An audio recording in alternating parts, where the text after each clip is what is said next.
இப்போ நீங்கள் சொல்லும்போது அமித்ஷாவுக்கு நன்றின்னு அவர் சொல்லலை. அவர் அந்த உரை எப்படி இருந்ததுங்கிறத நம்ம ஃபஸ்ட்டு பதிவு பண்ணுவோம். அதில் அதிமுகவுக்கு உண்மையிலேயே நெருக்கடி கொடுத்தவர்கள் இருவர். ஒன்று ஓபிஎஸ், இன்னொன்று டிடிவி. அந்த 2 பேரை தவிர நீங்கள் ஆட்சி கவிழ்ந்து விடும், இத்தனை நாட்டில் எடப்பாடியார் ஆட்சி இருக்காது என்று அவர்கள்தான் சொல்லிக்கொண்டே இருந்தார்களே ஒழிய வேறு அதோடு நம்ம ஸ்டாலின் அவர்களும் கூட சேர்ந்து சொல்லிகிட்டு இருப்பார். துரைமுருகன் இவங்கெல்லாம் இன்னும் 2 நாள், இன்னும் 1 வாரம், 15 நாள்னு. ஆட்சி காலத்தை முழுமையுமாக மிக தீர்க்கமாக நிறைவு செய்தார் எடப்பாடியார்.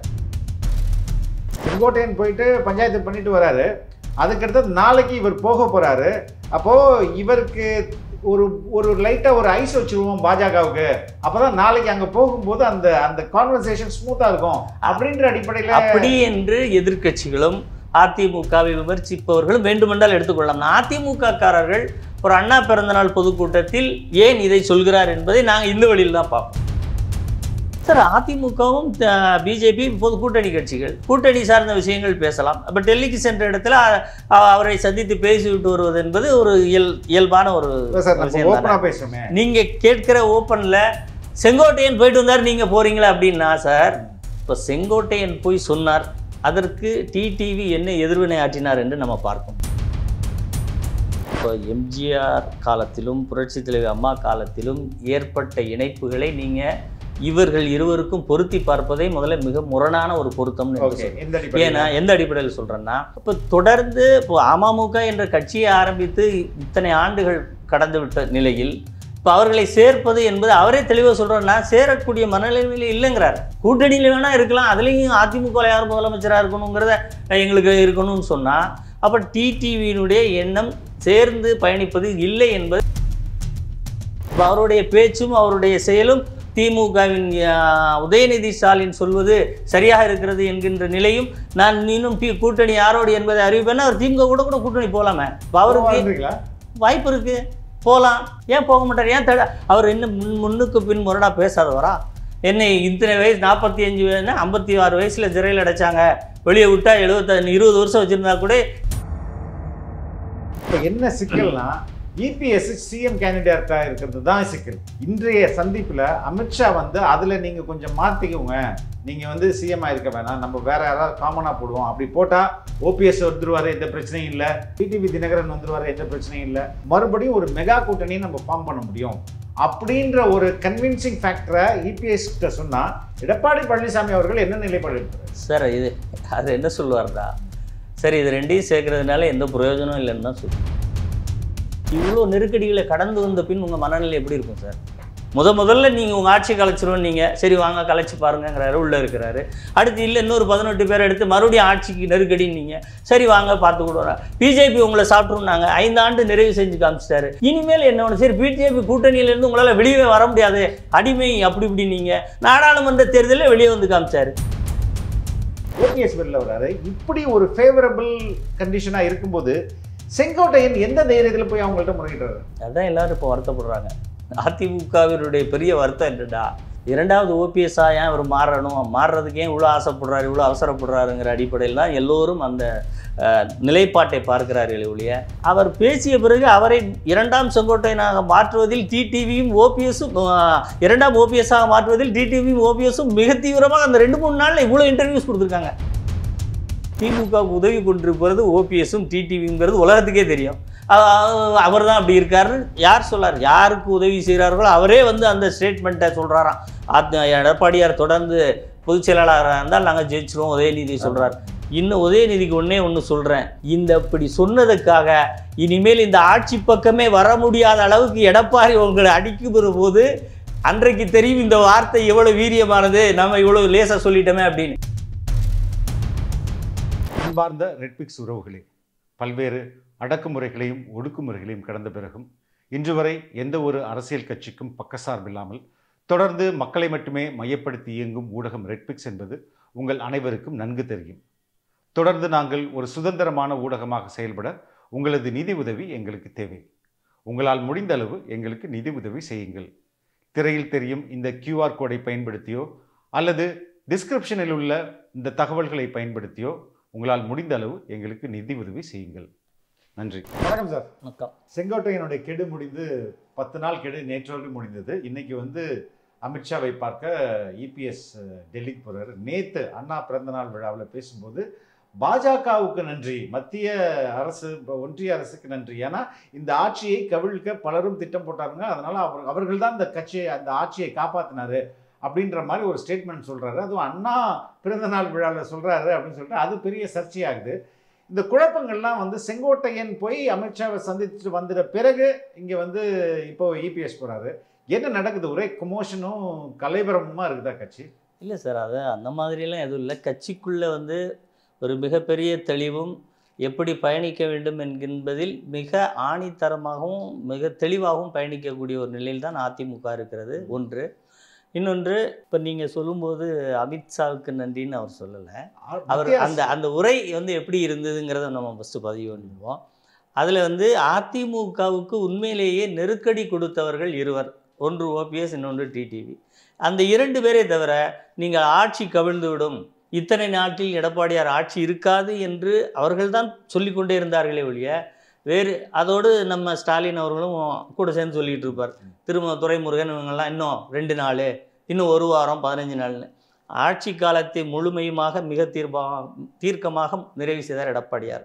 இப்போ இந்த இடத்தில் மத்திய அரசுக்கு, மத்தியிலே இருப்பவர்களுக்கு நன்றின்னு சொன்னார். அரசுக்குன்னு கூட அவர் சொல்லலை, மத்தியிலே இருந்தவர்கள் நன்றி அப்படின்னு. இதை நாங்கள் எப்படி பார்க்குறோன்னா, அதிமுக காரர்கள் ஏன் இந்த இடத்துல அண்ணாவின் பிறந்த நாளில் இதை சொன்னார்னா, பேரறிஞர் அண்ணா முதலில் நாடாளுமன்றம் சென்றபோது அவருடைய வாதங்களின் வழியாக 2 நண்பர்களை பெற்றார்.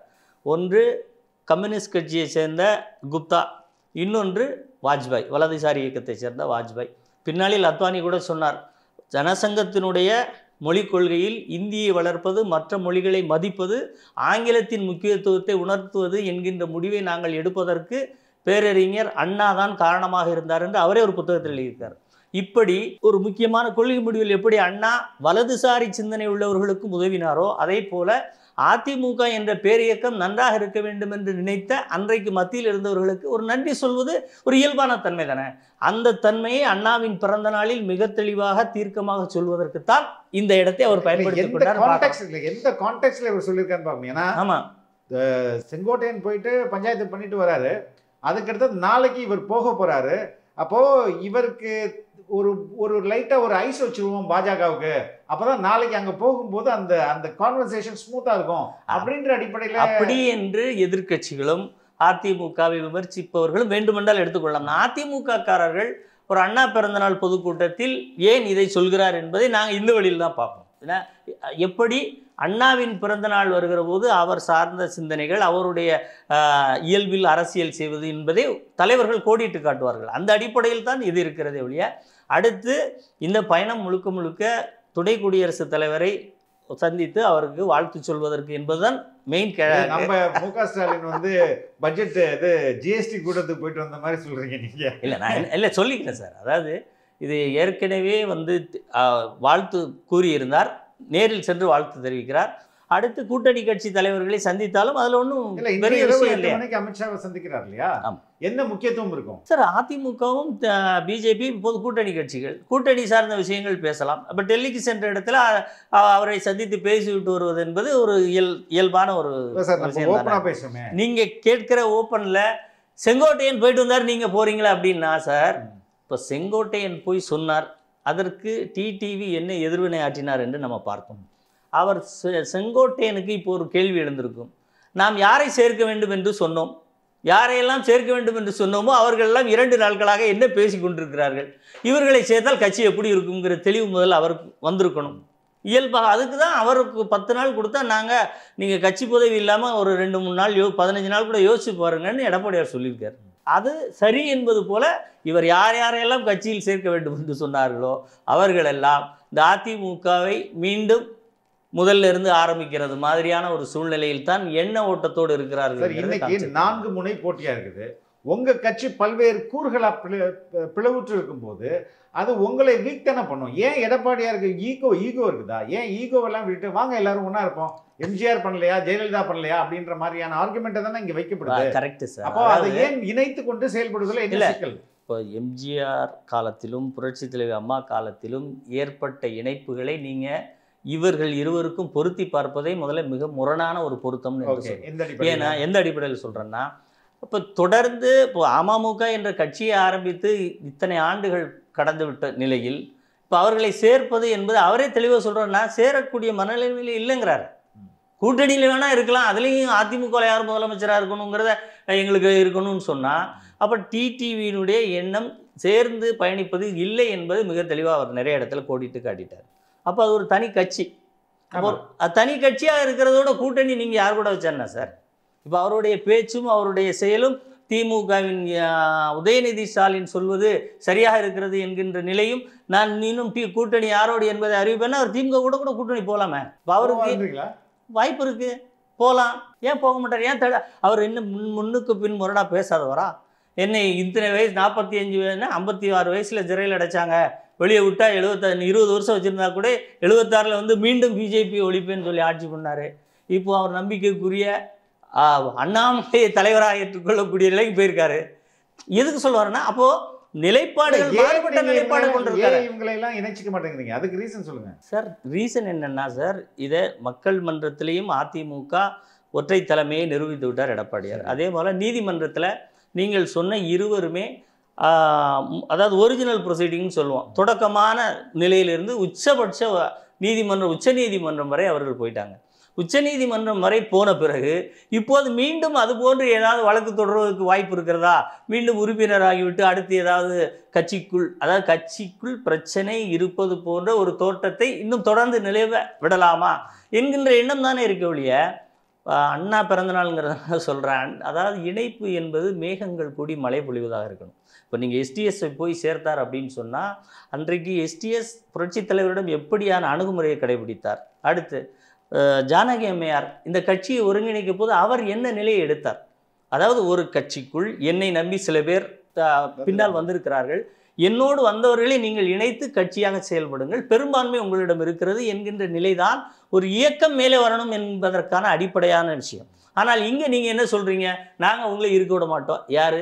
நீங்கள் அந்த கட்சிக்கு இடைஞ்சல் பண்ணி எல்லாம் பண்ணும்போதும் தொடர்ந்து நீதிமன்றமாக இருக்கட்டும், மக்கள் மன்றமாக இருக்கட்டும், ஆட்சியை காப்பாற்றுவதாக இருக்கட்டும், கட்சியை ஒருங்கிணைப்பதாக இருக்கட்டும், இத்தனை நீண்ட நெடிய பணிகளை செய்து வைத்த ஒருவரை வேண்டாம் என்று நீங்கள் புறந்தள்ளினா சார், அதிமுக எப்போதும் ஒரு மிகப்பெரிய தலைவரின் மறைவுக்கு பிறகு இது அடுத்த தலைமை யார் என்று அடையாளம் காட்டிவிட்டு செல்லாத போது ஒரு தலைவரை தேடும். அந்த தேடலில் பெரும்பான்மையான தொண்டர்கள் யாரை ஏற்றுக்கொள்கிறாரோ அதை ஒத்துக்கொண்டு போபவர்கள் தான் அதில் இணைந்து செயல்பட வேண்டும் என்கின்ற எண்ண ஓட்டத்தில் இருப்பவர்கள். சார், இப்போ என்ன சிக்கல்னா இபிஎஸ் சிஎம் கேண்டிடேட்டா இருக்கிறது தான் சிக்கல். இன்றைய சந்திப்பில் அமித்ஷா வந்து அதில் நீங்கள் கொஞ்சம் மாற்றிக்கோங்க, நீங்கள் வந்து சிஎம்மாக இருக்க வேணாம், நம்ம வேற யாராவது காமனாக போடுவோம், அப்படி போட்டால் ஓபிஎஸ் வந்துருவாரு, எந்த பிரச்சனையும் இல்லை, டிடிவி தினகரன் வந்துருவாரு, எந்த பிரச்சனையும் இல்லை, மறுபடியும் ஒரு மெகா கூட்டணியை நம்ம ஃபார்ம் பண்ண முடியும் அப்படின்ற ஒரு கன்வின்சிங் ஃபேக்டரை இபிஎஸ் கிட்ட சொன்னால் எடப்பாடி பழனிசாமி அவர்கள் என்ன நிலைப்பாடு எடுக்கிறார்? சார், அது என்ன சொல்லுவார்டா, சரி இது ரெண்டையும் சேர்க்கறதுனால எந்த பிரயோஜனம் இல்லைன்னு தான் ஒன்று. ஏன்னா இப்போ இவங்க என்ன பண்ணுவாங்கன்னா, இவங்க ஆதரவாளர்களை நோக்கி நகர்வாளர்களை ஒழிய இணைந்து செயல்படுவது என்பது இவர்களிடம் இருக்காதுன்னு சொல்கிறேன். இந்த எண்ண ஓட்டம் என்பதே இவர்கள் இணைவு என்கின்ற பேச்சு தொண்டர்கள் வேண்டுமென்றால் அதை ஒருங்கிணைந்து சென்றால் நன்றாக இருக்கும் என்று சொல்லலாம். இன்னும் சொல்ல போனால் நிறைய தொண்டர்கள் ஓபிஎஸ் பின்னாடி இருக்கும், டிடிவியுடன் இருப்பவர்கள் கூட இந்த 2 பேர்களை விட்டு இது ஒருங்கிணைந்து விட்டால் நல்லாயிருக்கும் அப்படின்னு சொல்லி என்கிட்ட கூட நிறைய பேர் பேசியிருக்காங்க. ஆனால் ஒருங்கிணைந்து என்றால் தொண்டர்கள் யார் வந்து ஒருங்கிணைந்தாலும் அந்த ஒருங்கிணைப்பை ஒரு மிகப்பெரிய தலைவரை விட அந்த தொண்டர்களை வரவேற்பதில் அதிமுக எப்போதும் தெளிவாகவும் திடமாகவும் தீர்க்கமாகவும் இருக்கிறது. ஆனால் தலைவர்கள் என்று சொல்பவர்கள் உண்மையிலேயே அதிமுகவினுடைய வளர்ச்சிக்கும் அது இன்றைக்கு இருக்கக்கூடிய அடுத்த பரிமாணத்துக்கு செல்லக்கூடிய இடத்திற்கு கொண்டு செல்ல வேண்டும் என்ற எண்ண ஓட்டம் இருந்தவர்களை சேர்ப்பதில் தப்பில்லை சார். இது எப்படியா உள்ள போய் மறுபடியும் கழகத்திலே நம்ம வச்சிருப்போம், நீ வேண்டாம், நீ உங்களே வேண்டுமா வேண்டாமா என்று சொல்லக்கூடிய நிலையில் இன்றைக்கு அதிமுக இருக்கிறது. உள்ளே வந்த பிறகு யார் இருக்க வேண்டும் என்று நான் சொல்லுவேன்னா இதில் ஏதாவது இணைப்புக்கான சாத்தியம் இருக்கிறதா, இல்லை அந்த கோரிக்கை உண்மை இருக்கிறதா, இல்லை அவர்கள் சொல்வதில் அந்த இயக்கத்தை மீண்டும் ஒரு கட்டுக்கோப்பான இயக்கமாக மாற்ற வேண்டும் என்கின்ற அடிப்படையிலேயே அவர்கள் வேறுபட்டவர்களாக இருக்கிறார்கள். அப்படி இருப்பவர்களை எப்படி நீங்க வந்து இணைக்க முடியும்? அப்படி ஒரு ப்ரொபோசல் வைப்பாங்களா? நீங்க சீஃப் மினிஸ்டர் வேணாம், அறிவிக்க வேணாம் அப்படின்னு சொல்லுவாரா? இல்ல, அப்படி சொல்ல மாட்டார் சார். ஏன்னு சொன்னா, இப்ப இன்றைக்கு தமிழ்நாட்டில் நிறைய பிம்பங்களை கட்டமைத்து விட்டு கொண்டிருக்கிறது. திமுகவாக இருக்கட்டும், மற்ற இயக்கங்களாக இருக்கட்டும். பாருங்க, பிஜேபி உங்களை கபலீகரம் செஞ்சிடும், ஆட்சியிலேருந்து உங்களை தூக்கிட்டு போயிடுவாங்க, உங்களை அப்படி செஞ்சுருவாங்க, இப்படி செஞ்சுருவாங்க. ஓபிஎஸ், டிடிவி போன்றவர்கள், இன்னும் திமுகவினுடைய ஸ்டாலின் போன்றவர்கள் ஆட்சி நிலைக்காது என்று சொல்லி அதிமுக ஆட்சியிலே இருந்தாலும் பலகீனமாக இருக்கிறது என்று சொன்னபோது கூட பிஜேபி மாநிலத்தில் நடந்த சட்டமன்ற தேர்தலில் ஒரு இடத்தில் கூட போட்டியிடவில்லை. முழு இடத்தையும் நீங்களே வைத்துக் கொள்ளுங்கள் என்று அதிமுகவிடம் தான் கொடுத்தது. அந்த நிலையிலும் எடப்பாடியார் அந்த கூட்டணி பேச்சுவார்த்தையில் மிக தெளிவாக சட்டமன்ற தேர்தலுக்கு உங்களுக்கு ஒரு இடம் கூட கிடையாது, நாடாளுமன்ற தேர்தலில் எடுத்துக்கொள்ளுங்கள் என்று மிக தெளிவான முடிவு எடுக்கக்கூடியவர்.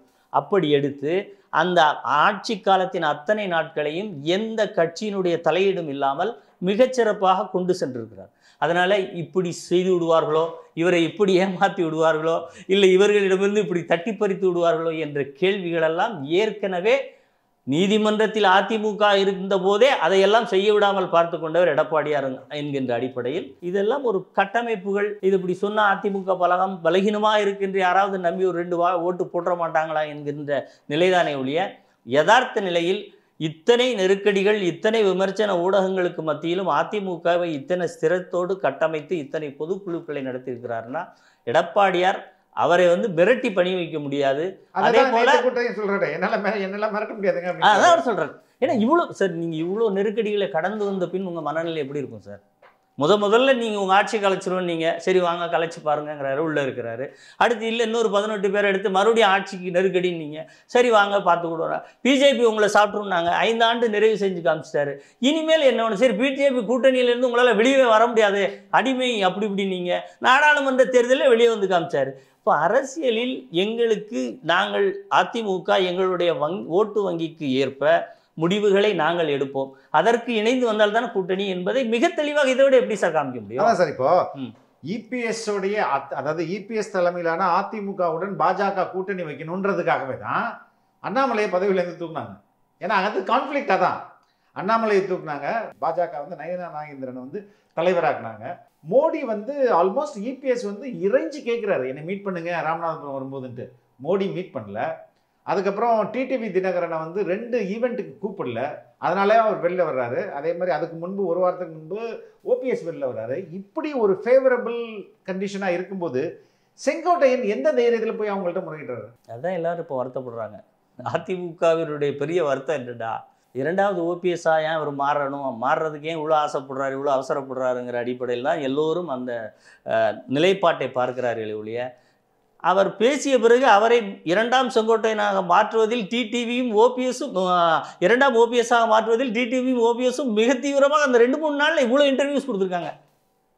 அந்த 2-3 நாட்களுக்கு மட்டும் அத்தனை மீடியாவும் ஓபிஎஸ்க்கும் டிடிவிக்கும் இவ்வளோ ஆடியன்ஸ் கொடுத்தது. இது எல்லாம் காரணம் என்ன? யார் பின்னாடி இருக்கிறான்றீங்க? இப்போ ஓபிஎஸும் இபிஎஸும் செங்கோட்டையனுக்கு பின்னாடி இருக்காங்களா, இல்லை திமுகவே நேரடியாக பின்னாடி? திமுக. ஏன்னா இப்போ இவர் சொன்னதுக்கப்புறம் ஸ்டாலினுடைய மகன், அடுத்த பட்டத்து இளவரசர் உதயநிதி ஸ்டாலின் ஒரு ஸ்டேட்மெண்ட் கொடுத்து, பார்த்தீங்களா அவரே சொல்லிட்டாருன்னு இவர் சொன்னதுக்கப்புறம், அப்போ இந்த புள்ளிகளை எல்லாம் இணைச்சி பாருங்கள்.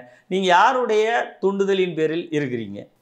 உங்களுடைய இருப்புங்கிறது யாருக்கு பயனாக இருக்கிறது என்றால், டிடிவி எப்போதும் தன்மேல் பழி விழுந்து விடக்கூடாது அப்படின்னு அடுத்த மேலே சொல்லுவார். ஓகே. அதே மாதிரி உண்மையிலேயே இன்றைக்கு திமுகவுக்கு உதவி கொண்டிருப்பது ஓபிஎஸும் டிடிவிங்கிறது உலகத்துக்கே தெரியும். அவர் தான் அப்படி இருக்காரு. யார் சொல்லார்? யாருக்கு உதவி செய்கிறார்களோ அவரே வந்து அந்த ஸ்டேட்மெண்ட்டை சொல்கிறாராம். எடப்பாடியார் தொடர்ந்து பொதுச் செயலாளராக இருந்தால் நாங்கள் ஜெயிச்சிருவோம் உதயநிதி சொல்கிறார். இன்னும் உதயநிதிக்கு ஒன்று சொல்கிறேன், இந்த இப்படி சொன்னதுக்காக இனிமேல் இந்த ஆட்சி பக்கமே வர முடியாத அளவுக்கு எடப்பாடி உங்களை அடிக்குற போது அன்றைக்கு தெரியும் இந்த வார்த்தை எவ்வளோ வீரியமானது, நம்ம இவ்வளோ லேசாக சொல்லிட்டோமே அப்படின்னு. இது எல்லோருக்குமான விஷயமாகத்தான் இதை சொல்கிறேன். இந்த மாதிரியான சலசலப்பு பேச்சுக்களுக்கும் இல்லை ஒரு சில மீடியாக்களில் ஒரு பேசு பொருளாக இதை அதிமுகவின் பிளவு அப்படி இப்படின்னு சொல்கிறதுக்கும் அதிமுகவில் பிளவே கிடையாது சார். மிகச்சிறப்பாக எப்படி ஒரு சட்டமன்ற தேர்தலை தாண்டிய பிறகும் கட்சிகளோ தலைவர்களோ அந்த இயக்கத்தை விட்டு மீண்டும் வெளியே விலகி நின்றால் அவர்கள் அந்த கட்சிக்கானவர்கள் இல்லை என்பது யதார்த்தமான உண்மை. அது கடந்து எத்தனையோ தேர்தல்கள் பொதுக்குழுவெல்லாம் தாண்டி விட்ட பிறகும் அவர்களுக்கு அந்த உணர்வு, அதாவது ஒரு சின்ன விஷயம் சொல்ல, பேயோட ஆயினும் பிரிவு கூடியதும்பாங்க. அந்த இயக்க சிந்தனை உள்ளவர்கள் ஒரு குறிப்பிட்ட நாட்களுக்கு பிறகு அதிலிருந்து விலகி இருந்து விட்டால் அவர்களுக்கு ஒருங்கிணைக்க முடியாது சார். இது கல யதார்த்தம். கல யதார்த்தம் விட ஒரு மனிதனுடைய இயல்பு அதுதான். 2 நாள் ஒரு தனி அறையில் ஒரு பேயோடு இருந்துட்டு வந்தால் அதிலிருந்து தப்பி வீட்டுக்கு வந்த பிறகு ஐயோ மத்தியானம் 3 மணிக்கு அந்த பேய் என்ன செய்யுமோன்னு மனசு வருந்தோம். அந்த வருத்தம் கூட இல்லாதவர்கள் அவர்கள் எப்படி நீங்கள் கட்சியில் இணைக்கணும்னு சொல்லுவீங்க? பாஜகவின் அழுத்தத்தை எந்த அளவுக்கு தாக்கு பிடிப்பார் எடப்பாடி சார்? அழுத்தத்தை எடப்பாடி மீது எவராலும் திணிக்க முடியாது. முதல்ல அதற்கு தான் நான் உதாரணம் சொன்னேன். நெருக்கடிகளுக்கு மத்தியில் இருக்கும் போதும் ஆட்சி கலைந்துவிடும் என்று சொல்லி கொண்டிருந்த போதும் பிஜேபியினுடைய அழுத்தத்தை தன்னிடம் வரவில்லை, ஒரு நட்புறவு தான் பாராட்டினார். அந்த நட்புறவு என்பதற்கும் நான் சொன்ன அண்ணாவின் பிறந்த நாளில் அவர்கள் குறிப்பிட்டதற்கும் அதுதான் காரணம். உங்களுக்கு அதாவது மாறலாக உதவியவர்களை நீங்கள் நேரம் கிடைக்கிற போது அப்ரிஷியேட் பண்ணி தான் ஆவீங்க. அது இர்ரெஸ்பெக்டிவ் நீங்கள் வலதுசாரியா இடதுசாரியா எந்தனை சிந்தனை உள்ளவர்கள் இதெல்லாம் வேறுபட்ட. பட் உங்களுக்கு ஒரு தயக்கம், பெரியாருக்கு ஒரு சிறு தயக்கம் இருக்கிற ஒரு போது அவரை ராஜாஜியிடம் எப்படி போய் கேட்டார்? ஆக்சுவலாக பெரியார் இன்னொருத்தர்கிட்ட தானே கேட்டிருக்கணும், ஒத்த சிந்தனை உள்ளவர்கிட்ட தானே கேட்டிருக்கணும். அப்போ அதையும் தாண்டிய நட்பு என்பது ஒன்று இருக்குல்ல. அப்படி பேசியதாலே ஐயோ பாருங்க அவர் போய் சந்திச்சிட்டாரு, ஒரு அவரை சப்படேஜ் பண்றாரு, ஒரு அமுக்குறாரு, அழுத்தம் கொடுக்குறாருன்னா அழுத்தம் கொடுக்குற இடத்துக்கு இது எதுக்கு சார் போவாங்க? குருமூர்த்தி போன்றவர்கள் மூலமா அமித்ஷாவுக்கே பேச முடியுங்களா? அமித்ஷா வச்சு கன்வின்ஸ் பண்ண முடியுங்களா இபிஎஸ்? நீங்க இப்போதைக்கு உங்களை முதல்வர் வேட்பாளர் அறிவிக்க வேணாங்க, நம்ம காமனா இருப்போம், அதுக்கப்புறம் எவ்வளவு சீட்டு பார்த்துட்டு எப்படி ஜெயிக்கிறோன்றத பார்த்துட்டு பண்ணார்னா சார் இபிஎஸ் அந்த நிலைமையில் அவருக்கு தாவேகா ஒரு ஆப்ஷனா இருக்குமா இருக்காது? அதெல்லாம் வாய்ப்பே கிடையாது சார். அதாவது சார் நான் அதுதான் உங்களுக்கு திருப்பி சொல்கிறேன். இந்த கேள்விகளுக்கெல்லாம் தெளிவான விடை என்பது இப்போ கூட்டணியில் தான் அதிமுக இருக்கிறது.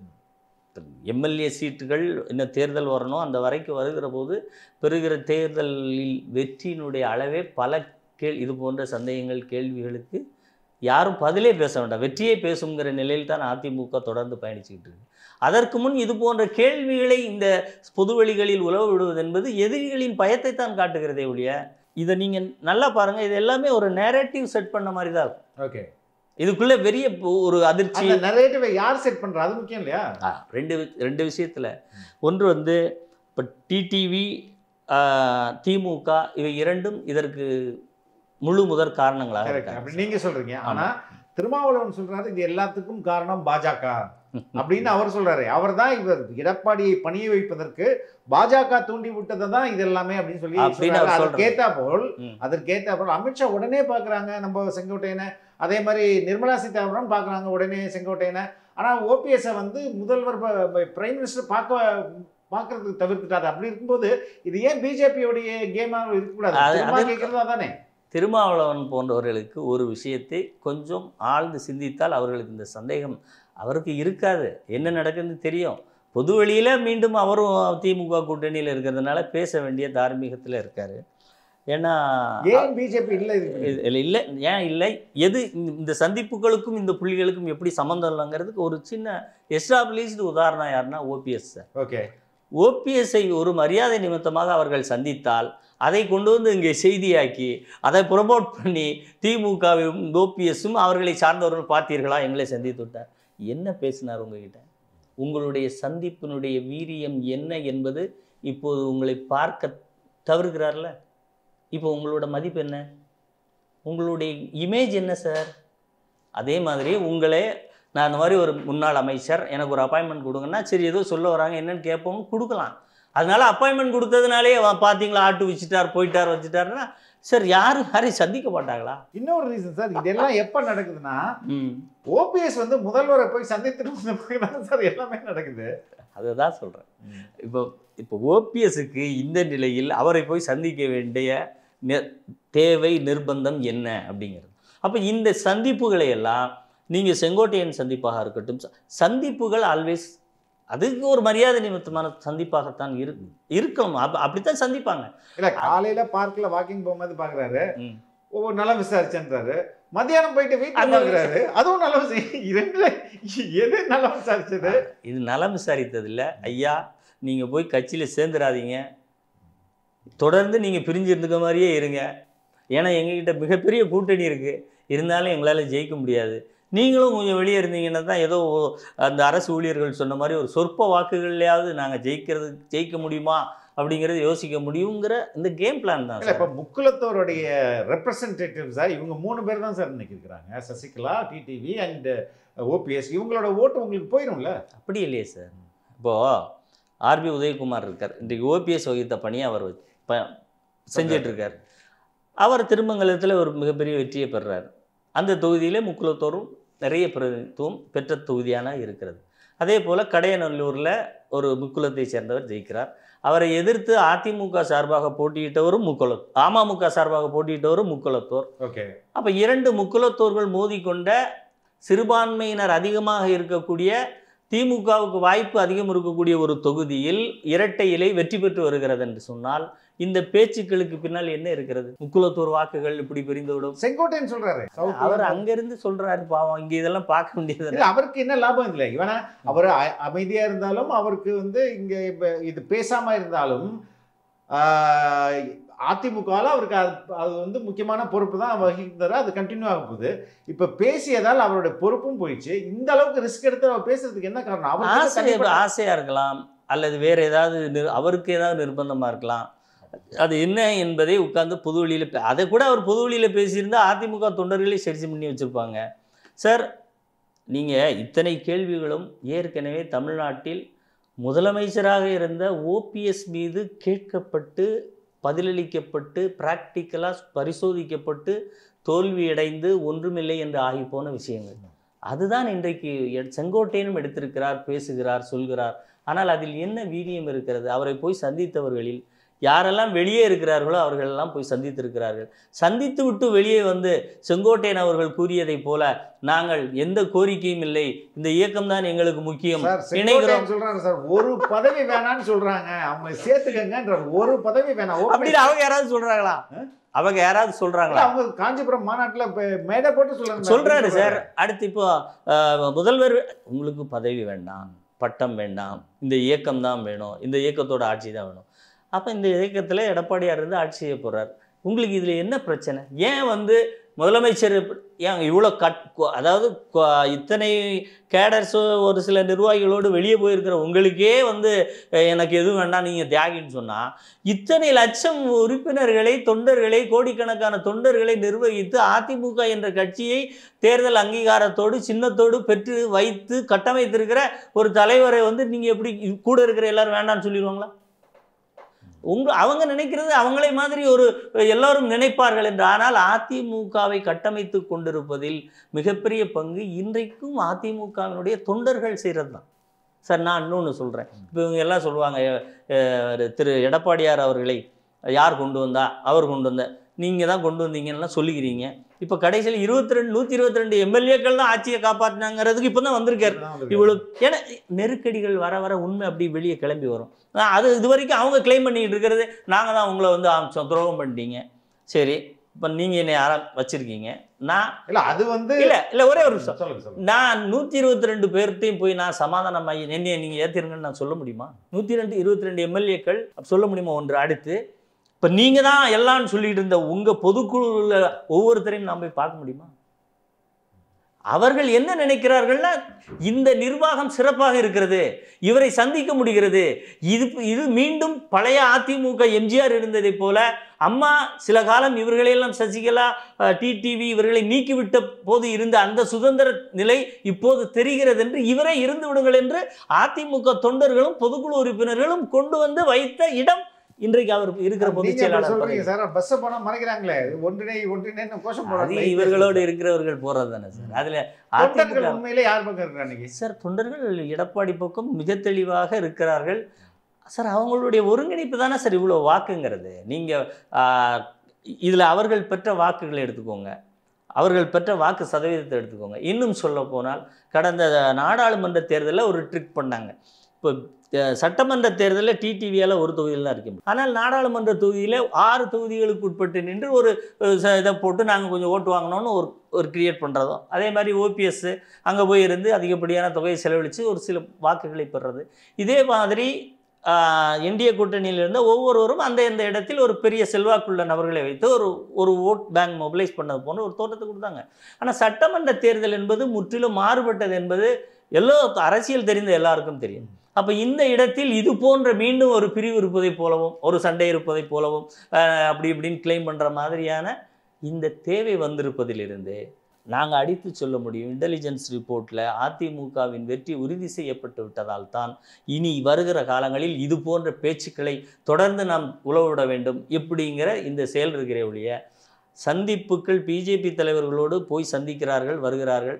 பிஜேபி தலைவர்கள் அதிமுக என்கின்ற கட்சி பக்கம் அவர்கள் இதுவரைக்கும் எந்த விதமான செயலையும் செய்யவில்லை என்பது ஓபிஎஸ்னுடைய நிலையிலிருந்தே மிக தெளிவாக தெரியும்.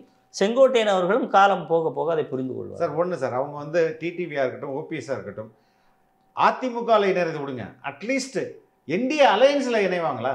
அது அவர்கள் தான் சொல்லணும். கூட்டணியில் அவங்க வெளில போயிட்டாங்க, அதுதான் சொல்லணும். இப்போ திருப்பி வருவாங்களான்னு கேட்குறேன். சார் அது அரசியலில் என்ன வேணாலும் நடக்கலாம். அதாவது என் வாழ்நாள் உள்ளவரை பிஜேபியை எதிர்த்து கொண்டே இருப்போம்னு சொன்ன டிடிவியினுடைய ஸ்டேட்மெண்ட்டையும் இன்னைக்கு அவர் பேசுகிற அவருடைய பிஜேபியில் அவர் நம்புற கூட்டணியில் சொன்னார். அவன் என்ன அவங்களுடைய அரசியல் எதிர்காலம் என்ன ஆகும்? அவ்வளோதான். அரசியல் எதிர்காலம் என்பது எங்கே இருக்கு? இப்போது கடந்த தேர்தலையாவது தேமுதிக அவர்களோடு கூட்டணியில் போய் சேர்ந்தது. இன்றைக்கு நான் யார் கூட்டணிக்கு போவேங்கிறத நான் டிசம்பரில் யோசிச்சு சொல்கிறேங்கிற நிலைமைக்கு வந்துட்டாங்கன்னா அந்த ஒரு ஸ்டேட்மெண்ட் சொல்லுங்களா சார்? எதிர்காலம் அற்ற நிலை தானே அது. ஒரு கூட்டணியை தலைமை தாங்குகிற அளவுக்கு தேர்தலுக்கு முந்தி இருந்த அமமுக இப்போ வேறு யாரோடு நான் போய் நிற்கிறது அப்படிங்கிற இடத்திற்கு இறங்கியிருக்குன்னா அப்போ இது எங்கே அதிமுக திமுக பக்கம் அவங்க போகவே முடியாது. திமுக பக்கம் தேர்தலில் வெளிப்படையாக கூட்டணியாக போக முடியாது. பிடிமுக இருக்கலாம், அக கூட்டணியில் இருக்கலாம். அதை தொடர்ந்து செஞ்சுட்டு தானே இருக்காங்க. அவர்கள் செய்த நிறைய செயலே திமுகவுக்கு உதவுவது என்பது தான். அது அரசியல் தெரிந்தவர்களுக்கும் அவர்களுடைய வாக்குகள் சில இடங்களில் இன்னும் சொல்லப்போனால் கடந்த அமமுகவுடைய வேட்பாளர்களை சரியாக வேலை செய்ய விடாமல் தடுத்தது என்று நிறைய இருக்குது சார். அதில் நீங்கள் அதிகமாக வேலை செய்தால் திமுகவின் வாக்கு வங்கியை தான் நாம் பெற முடியும், அப்படி பெற்றால் அதிமுக மீண்டும் ஆட்சி அமைத்து விடும் என்று தொகுதிகளில் நிறுத்திவிட்டு வேலை செய்ய விடாமல் இருந்த தொகுதிகள்லாம் எத்தனையோ உண்டு. அதெல்லாம் நீங்கள் பத்திரிகையாளர்கள் அதை எடுத்து பார்த்தீங்கன்னா அந்த வேட்பாளரை தனித்தனியாக பேட்டி எடுத்தாலே சொல்வார்கள் இவருடைய அரசியல் எந்த மாதிரி இருந்தது, யாருக்கு உதவியாக இருந்தது என்பதை மிக தெளிவாக தெரியும். அன்பார்ந்த ரெட்பிக்ஸ் உறவுகளே, பல்வேறு அடக்குமுறைகளையும் ஒடுக்குமுறைகளையும் கடந்த பிறகும் இன்று வரை எந்த ஒரு அரசியல் கட்சிக்கும் பக்கசார்பில்லாமல் தொடர்ந்து மக்களை மட்டுமே மையப்படுத்தி இயங்கும் ஊடகம் ரெட்பிக்ஸ் என்பது உங்கள் அனைவருக்கும் நன்கு தெரியும். தொடர்ந்து நாங்கள் ஒரு சுதந்திரமான ஊடகமாக செயல்பட உங்களது நிதி உதவி எங்களுக்கு தேவை. உங்களால் முடிந்த அளவு எங்களுக்கு நிதி உதவி செய்யுங்கள். திரையில் தெரியும் இந்த QR கோடை பயன்படுத்தியோ அல்லது டிஸ்கிரிப்ஷனில் உள்ள இந்த தகவல்களை பயன்படுத்தியோ உங்களால் முடிந்த அளவு எங்களுக்கு நிதி உதவி செய்யுங்கள். நன்றி. ரொம்ப நன்றி சார். அமித்ஷாவை EPS பார்த்த பிறகு என்ன நடக்குதுன்றதை நம்ம கண்டிப்பாக விவாதிப்போம். ரொம்ப நன்றி. தேங்க்யூ.